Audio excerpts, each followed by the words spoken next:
এসেছি আমার মায়ের বাড়িতে চলে এসেছি হঠাৎ করে 7টার সময়। কোনো প্রোগ্রাম ছিল না। কেন এসেছি বলো তো? শাবল নিতে এসেছি। আমাদের শাবল নেই তো, আমার তো পুকুর ধারটা বাঁধানো হচ্ছে।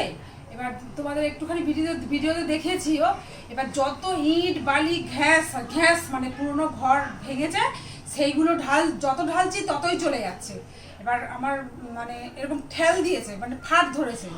তো একা হয়ে গেছি, আমার হাজব্যান্ড যেহেতু নেই, ও গেছে বাইরে, মানে গুজরাটে থাকে। এবার আমার ছেলেও ওগুলো অতটা ভালো বুঝতে পারছে না, আমিও বুঝতে পারছি না কী যে বিপদে পড়েছি। এবার শাবল পাশে বাড়ি মানে এক জায়গা থেকে নিয়েছিলাম একটু। এবার যাই হোক, এখন মার কাছে এসেছি আর কি, একটা শাবল নিতে এসেছি। আজকে রাতটা থাকবো, কাল সকালে আবার চলে যাবো। সেটুকুই তোমাদের সঙ্গে আমি শেয়ার করলাম। পুকুরটা কি সুন্দর, দেখো এখানে না কি সুন্দর হাওয়া দেয় জানো তো বন্ধুরা, এত সুন্দর হাওয়া, বিরাট বড় একটা পুকুর, কি মজা। এখানে এসে চুপচাপ একটু বসে আছি, এই আর কি, এটাই বললাম তোমাদের।